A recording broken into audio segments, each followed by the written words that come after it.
انا عارف ان الناس ما بتتغيرش، وعارف ان انت ما اتغيرتش. الناس بتتعب بكل بساطه. انا عارف ان انت ما قلبتش فجاه، بس كنت بتدوب ببطء زي شمعه كانت بتنور لكل اللي حواليها، ولما خلصت قالوا اتغيرت. المشكله ان محدش شاف الشمع وهو بينقط كل يوم نقطه نقطه. انا عارف ان الوجع بيبدا صغير زي شرخ بسيط في الحيطه، تقول مش مهم، مش باين، بس كل دقيقه وكل ساعه وكل ثانيه وكل سنه الشرخ بيكبر لحد ما الحيطه هتقع فجاه، والناس تقول الحيطه انهارت ليه، ومحدش بيفتكر انها كانت بتتشقق من زمان، بس بالراحه جدا. انا عارف انك بتضحك كل يوم وطول اليوم، بس اول ما بتقفل باب الاوضه بتسكت، وعارف ان الضحك بقى درع، بس درع هش، اول ما حد بيلمسه بيقع. ده انا كمان هقول لك، في اليابان سنه 2017 في صحفيه اسمها ميوا سادو، يا رب اكون بنطق اسمها صح، اشتغلت 159 ساعه زياده في شهر واحد، يعني تقريبا حوالي 20 يوم فوق الطبيعي، ماتت وهي في المكتب. وعارف ان انت دلوقتي بتقول انا بعمل اكتر منها. اليابانيين اخترعوا كلمه جديده وحطوها في القاموس، الكلمه دي اسمها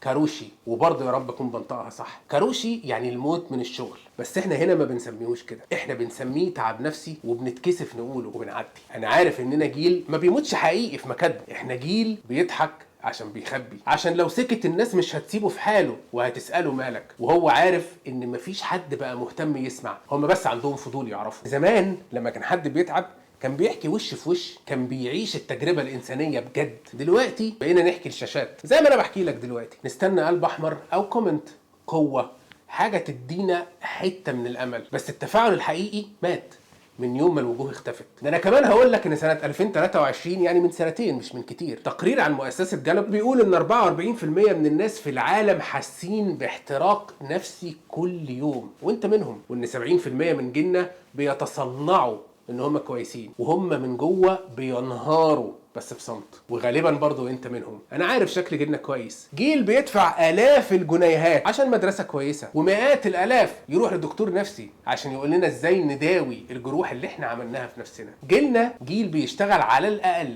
12 ساعه في اليوم ويرجع يدور على نفسه في الشاشات تاني. جيل كل حلمه ان هو يرتاح مش يعيش. انا عارف ان التعب مش بس بيخليك تبطل تحكي، التعب بيطفي، بيخليك تبطل تشرح، تبطل تبرر، تبطل تطلب المساعدة، تبطل تثق، تبطل تفرح، تبطل تتوقع خير لانك جربت ومحدش فهم ومحدش ساعد، وتبطل حتى تكره لان الكره محتاج طاقه، وحتى دي ما بقتش عندنا، وانت خلاص فضيت استنزاف. انا عارف ان السكوت مش نطق ولا قوه ولا رضا، السكوت عامل زي جبيره على كسر بتمنع ان الالم يبان، بس هي ما بتعالجوش، وساعات بيكون هدنه مع النفس، مش عشان ترتاح، لا، بس عشان ما تقعش. انا عارف كل اللي بقوله لك ده لاني عايشه مش بس سامعه. انا كمان موجوع، انا كمان مكسور، انا حتى ابني يوسف ما بعرفش اشوف بداعي القانون، بس برغم كل ده انا عارف ان مفيش حد بيتكسر للابد. في لحظه كده بتيجي فجاه وبتكسر السكون، ضحكه ابنك وانت مش متوقع، ريحه قهوه بتحبها، كلمه من حد غريب ما تعرفوش، اغنيه قديمه بتفكرك بنفسك. اللحظه دي بتقول لك لسه فيك امل حتى ولو صغير، لسه فيك حته بتنور حتى ولو صغيره، لسه فيك صوت بيقول لك كمل، عافر، حارب،